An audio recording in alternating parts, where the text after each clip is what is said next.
எனவேதான் கர்த்தர் சீயோனிலிருந்து ஆசீர்வதிக்கும் பொழுது எருசலேமிலே வாழ்வு உண்டாகிறது. கவனிங்க, சீயோன் என்பது என்னது? எருசலேமில் உள்ள ஒரு மலை. ஆகவே கர்த்தர் சீயோனிலிருந்து ஆசீர்வதிக்கும் பொழுது எருசலேமில் என்ன உண்டாகிறது? வாழ்வு, ஆசீர்வாதம் உண்டாகிறது. எருசலேம் என்றால் எருசலேம் ஜனங்களை குறிக்கிறது. பட்டணத்தில் வாழ்கிற ஜனங்களை குறிக்கிறது.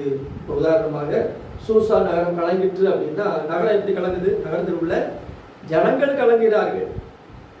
இப்ப பட்டணம் கழி கூறுகிறது அப்படின்னா என்ன அர்த்தம்? பட்டணத்தில் உள்ள ஜனங்கள் கழி கூறுகிறார்கள். அதே போல எருசலேமில் வாழ்வு என்று சொன்னால் எருசலேமில் உள்ள ஜனங்கள் என்ன செய்வார்கள்? வாழ்வை காண்பார்கள். எருசலேமுக்கு வாழ்வு உண்டாகிறது. அப்ப நாம் எழுத்தின்படியே எருசலேமில் நாம் வாழாவிட்டாலும் எருசலேமில் ஜனங்களாக இராவிட்டாலும் இன்றைக்கு நீங்கள் நான் எப்படி இருக்கிறோம்? ஆவிக்குரிய ஒரு இஸ்ரவேலராக இருக்கிறோம். ஸ்பிரிச்சுவல் இஸ்ரவேலைட்ஸ், ஆவிக்குரிய இஸ்ரவேலராக இருக்கிறோம் நாங்கள். அப்ப ஆண்டு நம்மை பார்த்து சொல்லுவார், நீங்கள் தான் வாழ்ந்து செலுத்தியிருப்பீர்கள். இந்த கர்த்தர் இந்த புதிய வருஷத்துல இன்றைக்கு நம்மை பார்த்து சொல்கிறார், நீங்கள் வாழ்ந்து செலுத்தியிருப்பீர்கள். ஆமென். சுவாசிக்கிறீங்களா? ஆமென். அல்லேலூயா. ஜீவனுள்ள நாளெல்லாம் வாழ்ந்து செலுத்தியிருப்பீர்கள். அல்லேலூயா. ஸ்தோத்திரம். அப்ப கர்த்தர் நம்மை ஆசீர்வதிக்கிறதுனால ஜீவனுள்ள நாளெல்லாம் நாம் வாழ்ந்து சுகமா இருப்போம். காரணம் என்ன? கர்த்தரின் ஆசீர்வாதமே ஐஸ்வரியத்தை தரும்.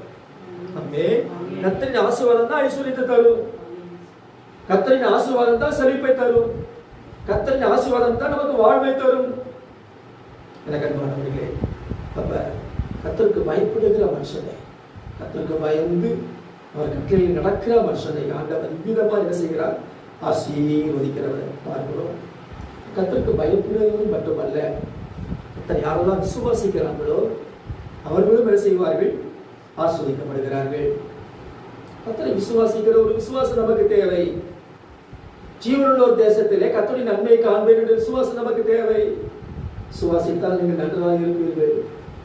சங்கீதம் 27:13 சொல்கிறது, நானும் ஜீவனுள்ள தேசத்திலே கர்த்தருடைய நன்மையை காண்பேன் என்று விசுவாசியாது இருந்தால் என்ன செய்திருப்பேன்? நான் கெட்டு போயிருப்பேன் என்று அங்கே எழுதப்பட்டிருக்கிறது.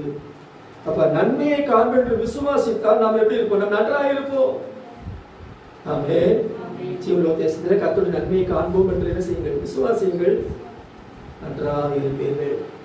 ஸ்தோத்திரம். அதாவது கர்த்தருக்கு பயந்து நடக்கணும். அது மாத்திரமல்ல, கர்த்தரை விசுவாசிக்கணும். அது மாத்திரம் கர்த்தருடைய ஆலயத்திலே